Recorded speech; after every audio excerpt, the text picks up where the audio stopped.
चौथा अध्याय। श्रीसूत जी बोले, साधु बनिया मंगलाचरण कर और ब्राह्मणों को धन देकर अपने नगर के लिए चल पड़ा।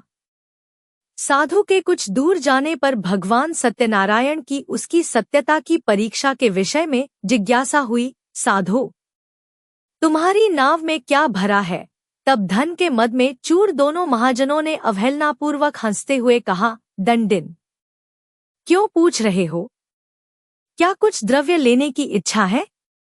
हमारी नाव में तो लता और पत्ते आदि भरे हैं। ऐसी निष्ठुर वाणी सुनकर तुम्हारी बात सच हो जाए, ऐसा कहकर दंडी सन्यासी का रूप धारण किए हुए भगवान कुछ दूर जाकर समुद्र के समीप बैठ गए। दंडी के चले जाने पर नित्यक्रिया करने के पश्चात उतराई हुई अर्थात जल में ऊपर की ओर उठी हुई नौका को देखकर साधु अत्यंत आश्चर्य में पड़ गया और नाव में लता और पत्ते आदि देखकर मूर्छित हो पृथ्वी पर गिर पड़ा। सचेत होने पर वणिक पुत्र चिंतित हो गया। तब उसके दामाद ने इस प्रकार कहा, आप शोक क्यों करते हैं? दंडी ने शाप दे दिया है। इस स्थिति में वे ही चाहे तो सब कुछ कर सकते हैं, इसमें संशय नहीं। अतः उन्हीं की शरण में हम चलें, वही मन की इच्छा पूर्ण होगी। दामाद की बात सुनकर वह साधु बनिया उनके पास गया और वहां दंडी को देखकर उसने भक्तिपूर्वक उन्हें प्रणाम किया तथा आदरपूर्वक कहने लगा, आपके सम्मुख मैंने जो कुछ कहा है, असत्य भाषण रूप अपराध किया है। आप मेरे उस अपराध को क्षमा करें। ऐसा कहकर बारंबार प्रणाम करके वह महान शोक से आकुल हो गया। दंडी ने उसे रोता हुआ देखकर कहा, हे मूर्ख, रो मत, मेरी बात सुनो। मेरी पूजा से उदासीन होने के कारण तथा मेरी आज्ञा से ही तुमने बारंबार दुख प्राप्त किया है। भगवान की ऐसी वाणी सुनकर वह उनकी स्तुति करने लगा। साधु ने कहा, हे प्रभो, यह आश्चर्य की बात है कि आपकी माया से मोहित होने के कारण ब्रह्मा आदि देवता भी आपके गुणों और रूपों को यथावत रूप से नहीं जान पाते। फिर मैं मूर्ख आपकी माया से मोहित होने के कारण कैसे जान सकता हूँ? आप प्रसन्न हो, मैं अपनी धन संपत्ति के अनुसार आपकी पूजा करूँगा। मैं आपकी शरण में आया हूँ। मेरा जो नौका में स्थित पूरा धन था, उसकी तथा मेरी रक्षा करें। उस बनिया की भक्तियुक्त वाणी सुनकर भगवान जनार्दन संतुष्ट हो गए। भगवान हरि उसे अभीष्ट वर प्रदान करके वहीं अंतर्धान हो गए। उसके बाद वह साधु अपनी नौका में चढ़ा और उसे धनधान्य से परिपूर्ण देखकर भगवान सत्यदेव की कृपा से हमारा मनोरथ सफल हो गया, ऐसा कहकर स्वजनों के साथ उसने भगवान की विधिवत पूजा की। भगवान श्री सत्यनारायण की कृपा से वह आनंद से परिपूर्ण हो गया और नाव को प्रयत्नपूर्वक संभालकर उसने अपने देश के लिए प्रस्थान किया। साधु बनिया ने अपने दामाद से कहा, वह देखो, मेरी रत्नपुरी नगरी दिखाई दे रही है। इसके बाद उसने अपने धन के रक्षक दूत को अपने आगमन का समाचार देने के लिए अपनी नगरी में भेजा। उसके बाद उस दूत ने नगर में जाकर साधु की भार्या को देख हाथ जोड़कर प्रणाम किया तथा उसके लिए अभीष्ट बात कही। सेठ जी अपने दामाद तथा बंधुवर्गों के साथ बहुत सारे धनधान्य से संपन्न होकर नगर के निकट पधार गए हैं। दूत के मुख से यह बात सुनकर वह महान आनंद से विह्वल हो गई और उस साध्वी ने श्री सत्यनारायण की पूजा करके अपनी पुत्री से कहा, मैं साधु के दर्शन के लिए जा रही हूँ, तुम शीघ्र आओ। माता की ऐसी वाणी सुनकर व्रत को समाप्त करके एवं प्रसाद का परित्याग कर वह कलावती भी अपने पति का दर्शन करने के लिए चल पड़ी। इससे भगवान सत्यनारायण रुष्ट हो गए और उन्होंने उसके पति का, नौका का एवं नौका में स्थित धन का हरण करके जल में डुबो दिया। इसके बाद कलावती कन्या अपने पति को न देख महान शोक से रुदन करती हुई पृथ्वी पर गिर पड़ी। नाव का अदर्शन तथा कन्या को अत्यंत दुखी देख भयभीत मन से साधु बनिया से सोचा, यह क्या आश्चर्य हो गया। नाव का संचालन करने वाले भी सभी चिंतित हो गए। तदंतर वह लीलावती भी कन्या को देखकर विह्वल हो गई और अत्यंत दुख से विलाप करती हुई अपने पति से इस प्रकार बोली, अभी अभी नौका के साथ वह कैसे अलक्षित हो गया, न जाने किस देवता की उपेक्षा से वह नौका हरण कर ली गई अथवा श्री सत्यनारायण का माहात्म्य कौन जान सकता है। ऐसा कहकर वह स्वजनों के साथ विलाप करने लगी और कलावती कन्या को गोद में लेकर रोने लगी। कलावती कन्या भी अपने पति के नष्ट हो जाने पर दुखी हो गई और पति की पादुका लेकर उनका अनुगमन करने के लिए उसने मन में निश्चय किया।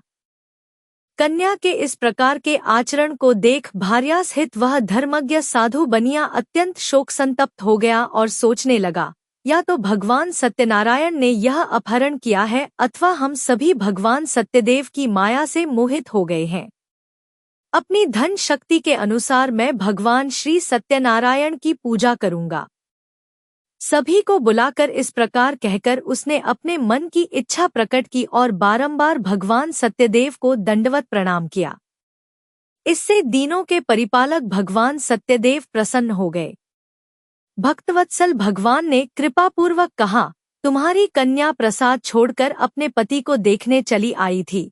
निश्चय ही इसी कारण उसका पति अदृश्य हो गया है। यदि घर जाकर प्रसाद ग्रहण करके वह पुनः आए तो हे साधु बनिया, तुम्हारी पुत्री पति को प्राप्त करेगी, इसमें संशय नहीं। कन्या कलावती भी आकाश मंडल से ऐसी वाणी सुनकर शीघ्र ही घर गई और उसने प्रसाद ग्रहण किया। पुनः आकर स्वजनों के साथ अपने पति को देखा। तब कलावती कन्या ने अपने पिता से कहा, अब तो घर चलें, विलंब क्यों कर रहे हैं।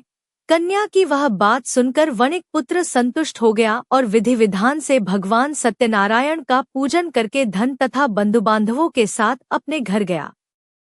तदंतर पूर्णिमा तथा संक्रांति पर्वों पर भगवान सत्यनारायण का पूजन करते हुए इस लोक में सुख भोग कर अंत में वह सत्यपुर अर्थात बैकुंठलोक को चला गया। 5वां अध्याय।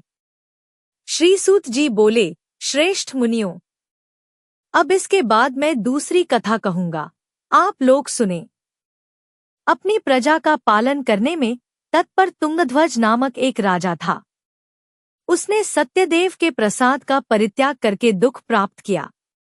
एक बार वह वन जाकर और वहां बहुत से पशुओं को मारकर वटवृक्ष के नीचे आया।